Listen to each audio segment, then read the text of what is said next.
영어 실력을 키워가는 과정에서 처리를 하려면은 당연히 쓰기를 하는 게 바람직하죠. 실력 측면이나 현실적인 측면이나. 안녕하세요. 대치동 캐슬입니다. 오늘은요, 제 옆에 자주 뵈는 손님입니다. 저희가 영상도 찍었고 상대방 채널도 갔고 저와 함께 이제 최근에 라이브까지 함께한 효림파파님을 다시 모셨습니다. 안녕하세요. 안녕하세요. 간단하게 자기소개를 부탁드립니다. 네, 안녕하세요. 저는 현재 EBS에서 영어 원서 기반으로 수업을 하고 있고요. 그리고 효림파파 E 센터를 운영하고 있으며, 그리고 전직 교사였습니다. 중학교, 고등학교에서 총 약 13년 정도 근무를 했습니다. 그리고 EBS 강의도 하고 계시죠? 네네, 맞습니다. 이 정도면 그 영어 선생님 중에서 경력이 가장 다양하고 많은 선생님에 속하거든요. 그래서 여러분들에게 영어 공부에 대한 이야기를 잘 해주실 수 있을 거라고 해서 이제 초대를 했고요. 그러면 이제 본격적으로 영어 질문을 할 텐데요. 제가 영어 전문가가 아니기 때문에 편하게 이야기를 할 수 있을 것 같아요. 흔히 말하면 읽고 듣는 거는 영상 노출을 하고 이런 것을 하면 되니까 상대적으로 쉬울 수 있잖아요. 그렇죠. 하지만 쓰기는 왠지 지도의 방법이 있어야 될 것 같은 느낌이 들거든요. 영어 쓰기를 알려줄 때 혹은 학생들이 공부할 때 어려운 이유가 무엇인가요? 영어 쓰기는 아무래도 듣기와 읽기랑은 확연히 다르죠. 듣기, 네. 읽기는 그 자극이 주어지고 우리가 어쩌면은 수용하고 수동적으로 처리를 하면 되는 것인데, 네. 쓰기는 생산적인 기능이어서 만들어내야 되는 거죠. 즉 무에서 유를 만들어야 되니까 아이 머릿속에서 그게 일단은 듣고 읽는 것과는 확연히 큰 차이를 보이고요. 훨씬 더 의지가 많이 필요할 수 있겠네요. 그렇죠. 그리고 사실 우리말 쓰기도 아이들에게, 초등학생들에게 시켜보면 시키면 사실 어렵잖아요. 일기를 쓰라고 해도 그죠, 오늘 뭘 그죠. 했다, 재밌었다, 또 하고 싶다, 재미없었다, 이제 안 할래, 뭐 이렇게 세 줄에 끝나는데, 네, 보통 그런 구조로 가는데, 영어 쓰기는 우리말을 그렇게 많이 듣는데도 우리말 쓰기가 잘 늘지 않는데, 영어로 쓰기를 하라고 하면 더더욱 더 어려움을 느끼는 것은 사실은 좀 당연한 것이죠. 아이 입장에서 생각해 보면. 그러면 이제 알겠어요. 영어 쓰는 게 학생들한테 익숙하지 않아요. 실은 한국어로 일기 쓰라고 해도 잘 안 쓰는데. 그럼에도 불구하고 영어 쓰기를 꼭 해야 되나요? 영어 쓰기는 선택이 아니라 필수이죠. 그 제가 두 가지 이유를 드리면, 첫 번째는 무엇이냐 하면, 사실 우리가 영어 실력을 키운다, 뭐 나중에 서술형 평가도 칠 것이고 내신 시험도 치고 수능도 치고 그 과정을 거치면서 결국은 우리가 영어를 유창하게 하고 정확하게 말할 수 있고 나의 생각을 표현할 수 있고, 사실 영어 능력이라고 표현할 수가 있잖아요. 그러면 이 영어 능력을 키우는 데 있어서 듣고 읽는 것만으로 되는가를 생각해 보면 사실 우리말도 그렇진 않잖아요. 그렇죠. 어릴 때부터 듣고 읽는 게 있고 동시에 우리가 무엇을 하냐 하면 말을 하고 쓰잖아요. 네. 그래서 이 언어라는 것은 그 본질적인 특성상 사용하면서 더 정교해지고 풍성해지는 측면이 강하다. 그래서 물론 그 앞에 이루어져야 되는 것은 듣고 읽는 것이지만 그게 어느 정도 행해지면서는 말하고 쓰는 것이 흔히 있어야지 더더욱 더 이 실력이 올라갈 수가 있다. 당연히 많은 시행착오가 있겠죠. 스펠링도 틀리고 말도 안 되는 문장을 쓰기도 하고 그러면서 이제 이런 실력이 더 정교해진다라고 할 수가 있겠고요. 조금 더 현실적으로 말씀을 드리면 고등학교, 이제 중학교 때 시작하겠지만 이런 서술형 평가라는 게 있습니다. 초등학교 때도 영어도 피할 수 없군요. 피할 수가 없죠. 근데 거기에 단답형도 있고 서답형, 논술형 이렇게 쭉 가면서 그 서술형 평가에 자기 생각을 써야 되는 어떤 글을 읽고 자기 말로 써야 되는 것들이 나오기 때문에 영어 실력을 키워가는 과정에서 처리를 하려면은 당연히 쓰기를 하는 게 바람직하죠. 실력 측면이나 현실적인 측면이나. 생각해보면 국어를 배운다고 할 때 쓰기를 피할 수 없으니까요. 그렇죠. 그렇게 생각해도 충분히 있을 것 같고요. 그럼 이제 영어를 쓴다고 쳐요. 초등학생이 영어를 써요. 당연히 힘들겠죠. 네. 근데 구체적으로 가장 그 현실적으로 와닿는 1차 고비? 이런 건 어떤 게 있나요? 일단은 가장 처음으로 그 1차 고비를 가기 전에 가기 전에. 가지도 못했어요. 가지도 네. 못했어. 이제 그때 할 수 있는 건 사실 생각보다 어렵지 않아요. 알파벳을 쓰고. 그 다음에 아이가 읽은 책 제목을 모방해서 써본다든가. 네. 여기까지는 괜찮은데 요 다음이 이제 1차 고비인 거예요. 이 1차 고비가 뭐냐 하면 내 아이가 어떤 내용으로 얼마나 쓸 것인가. 그쵸. 그게 어렵다. 네, 그게 어려운 그쵸. 것이죠. 그래서 이 쓰기가 어렵다는 지점이 아이만의 어떤 컨텐츠를 어떤 언어로 얼마나 써야 될까인데 이게 아주 막막해요. 이게 고비라서 이거를 넘지 못하는 경우가 많아요. 그래서 이 쓰기로 어디 보내야 되나, 쓴 다음에 어떤 교재를 써야 되나 이런 고민이 많고 실제로 여기에서 시행착오가 많이 생겨요. 그러니까 초기 쓰기인 것이죠. 어떻게 보면. 그래서 여기에서 조금만 문장을 기술할 수 있고 쓸 수 있고 어떤 내용, 이 문장의 틀, 문법을 한다 그런 의미가 아니에요. 이 쓰는 거를 어떻게 시작하면은 이제 문장 쓰기 기준으로 하면은 좀 더 수월하게 할 수 있는가. 여기에서 이 문제가 생기는데 가장 권해드리고 싶은 방법이 바로 영어 원서를 활용하는 방법인 것이죠. 영어 원서를 활용하면은 아이가 일단 소재 측면에 있어서는 덜 생각해도 되니까. 영어만 생각해도 되니까. 즉, 그냥 원서를 베껴 써도 되는 거니까. 일단은 베껴 쓰는 게 가장 그쵸, 좋고요. 그쵸. 일단 이 필사라는 게 그냥 무의미하게 엄청 많이 필사하는 건 진짜 무의미하겠지만 네. 일정 부분을 옮겨 적는 거는 큰 도움이 되고 그 다음에 이제 그 옮겨 적다 보면 또 다른 방법 곧 알려드리겠습니다. 네. 그러면 가장 쉽게 영어 쓰기 확인은 해야 되고 접근하는 방법은 어떤 걸 추천하세요?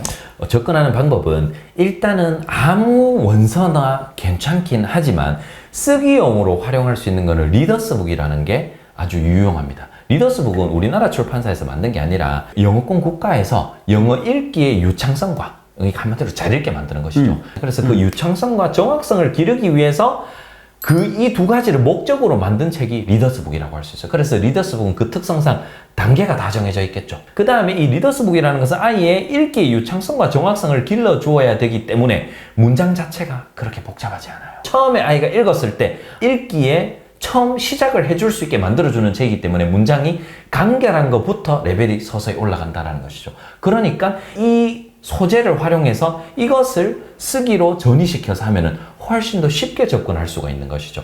예를 들자면 아이가 쓰기를 할 때 막막한 게 무엇을 쓸지도 모르겠는데 영어로 써야 돼. 이게 가장 막막한데 이 리더스북이 해결을 해주는 것이죠. 그래서 선생님이 이렇게 리더스북을 내셨는데 저는 이게 궁금한 게 그럼 이게 실질적으로 미국에 있는 학생들도 이 리더스북을 쓰는 거예요? 그렇죠.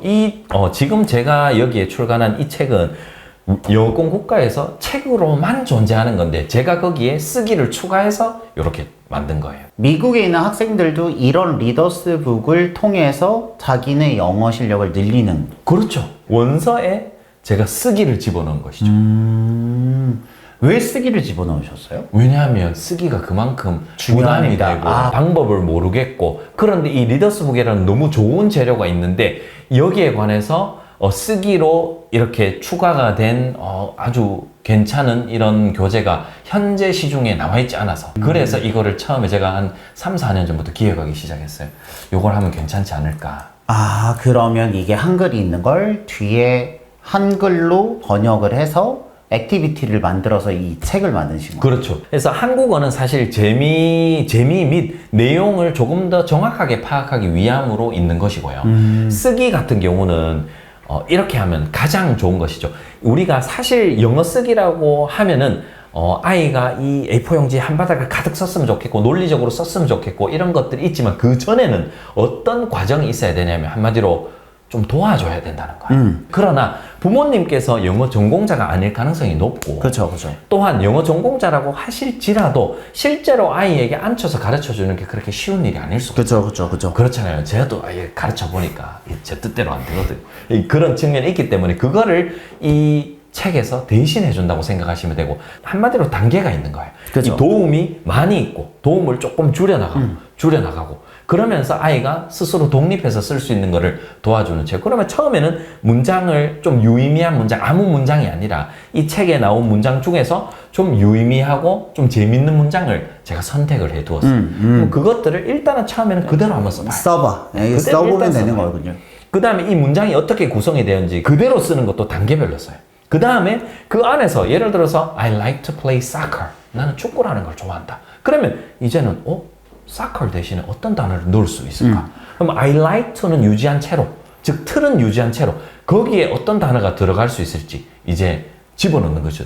이제 그런 단서들을 여기에 제공해 주는 것이고 그리고 이제 그 여러 개의 문장이 있다면 그 여러 개의 문장을 이어서 하나의 스토리, 이야기를 만들고 그게 우리가 현재 많이 쓰고 있는 문자의 형식이라든가 카톡이라든가 혹은 편지나 메모나 이런 걸로 응용을 할 수 있게 만들어 뒀어요. 그러니까 문장 단어 단위로 시작해서 문장을 잘라서 나눠서 써볼 수 있고 거기에 뭔가를 단어를 바꿔보면서 쓸 수 있고 이제 그까지 했다면은 뭔가 문장을 구성할 수 있는 그런 힘들이 서서히 키워지기 때문에 문장들을 쭉 합쳐서 하나의 문단까지 쓸 수 있게 도와주는 책이다 라고 하는 것이죠. 생각해보면 저는 이런 종류의 리더스북이나 이런 중간 교재가 없이 저희 세대들은 초등학교 때 바로 영어를 시작했으니까 그게 너무 학습으로 갔었던 것 같아요. 그러니까 생각보다 성인이 되어서 영어를 덜 써도 되는 환경이 되면 네. 영어를 안 쓰는 거죠. 왜냐면 이게 익숙하지 않았으니까. 근데 이런 교재들이 만약에 제가 어렸을 때 조금 더 그런 브릿지 같은 느낌으로 있었으면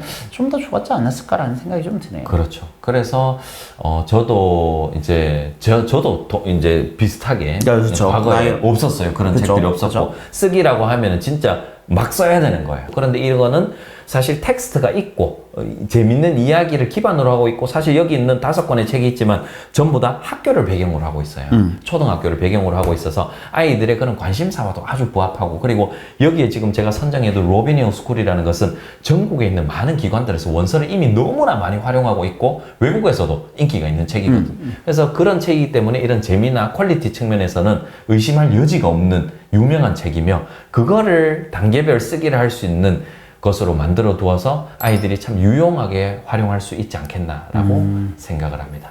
그러면 실질적으로 이걸 학생들이 한다고 하면 그 부모님이 옆에서 봐줘야 될 것 같은데 네. 철자를 틀리거나 이게 어느 정도 정확도로 이거를 서포트해야 되는지가 좀 궁금합니다. 이 책은 아이를 이렇게 막 부모님께서 가르쳐주고 그 다음에 아주 많이 티칭을 해야 되고 그러는 책이 아닙니다. 일단 처음에 원서를 활용하고 그 다음 단계별로 하루의 적정량을 제가 그 A4용지 하나에 저희 출판사에서 디자인을 해서 일종의 진도표 같은 느낌으로 오늘은 여기까지 하세요, 여기까지 하세요. 근데 그 양이 부담스럽지 않아요. 하루에 한 4페이지 정도.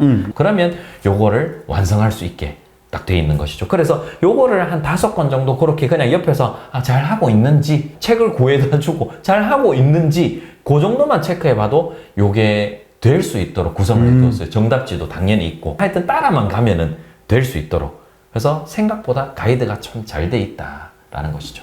그래서 너무 큰 부담을 가지지 말고 그냥 진도대로 이거를 완주하는 데 목표를 두면 네. 괜찮을 수 있다라는 거고요. 그렇죠. 그 안에서 상당히 유의미한 것들이 많이 일어날 거예요. 책도 읽게 되고 우리말 책도 한번 확인해 볼 수가 있을 것이고 그리고 단어도 이 안에서 빠짐없이 접할 수 있을 것이고 그 안에서 스펠링과 따라 쓰는 것도 있거든요. 따라 쓰고 바꿔 쓰고 이런 것들을 통해서 쓰기 자체의 부담감도 상당히 많이 낮아지고 정확성도 올라갈 것이며 철자의 정확성이나 문장을 어떻게 구성하는지까지 자연스럽게 아이가 접할 수 있고 부모님 옆에서 한마디로 같이 봐주시면 된다. 가르쳐주는 그런 봐주는 게 아니라 그냥 옆에서 지켜만 봐주셔도 괜찮은 그 정도의 포지션이다 생각하시면 됩니다. 그럼 마지막으로 실은 영어 쓰기에 관련해서 이제 다양한 고민들이 있고 하려는 사람들이 있잖아요. 네. 그런 학부모님들을 위해서 마지막으로 조언을 주신다면 어떤 게 있을까요?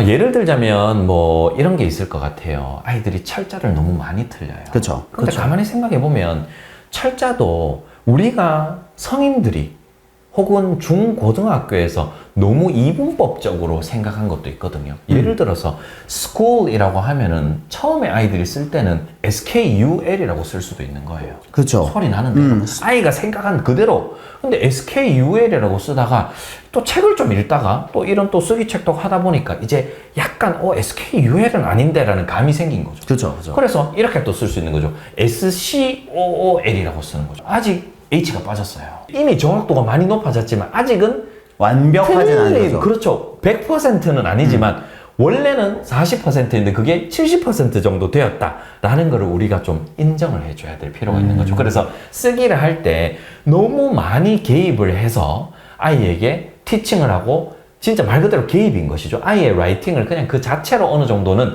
인정을 해주고 봐주시면 좋고 그러면 그 정확성과 유창성을 어떻게 챙기냐. 그래서 함께 원서가 병행을 해줘야지. 어느 정도 노출이 되고 읽으면서 그 글자들, 그 문장들이 그 체계들이 눈에 있고 머리에 와닿으면서 자연스럽게 습득이 되면서 거기에 쓰기라는 것을 함께 시행하게 되면은 그게 자연스럽게 같이 발전하게 되거든요. 그래서 그렇게 하면은 사실 영어도 챙기고 쓰기도 저절로 올라가기 때문에 부모님께서 너무 개입을 하지 않고 서서히 이 원서의 힘을 믿으시면서 그 효과를 쓰기에서 발휘되도록 지켜보는 게 어느 정도 필요하다. 인내심을 가지고. 네네네. 오답이라도 40점짜리 오답이 있고 70점짜리 오답이 있다는 건 알고 그렇죠. 그 안에서도 성장하고 있다는 걸 좀 이해하신다면 조금 더 인내심을 발휘하는데 도움이 되지 않을까 싶습니다. 제가 영어에 대해서는 잘 모르는데 최근에 그 선생님 덕분에 이제 영어에 대해서 많이 알게 되었거든요. 오늘의 영상이 학생들이 영어 특히 쓰기 공부하는데 작은 도움이 되었으면 좋겠습니다. 저희는 다음에 또 좋은 영상으로 찾아뵙겠습니다. 여러분들의 교육을 응원합니다. 저희는 떼찌도 캐슬이었습니다. 감사합니다.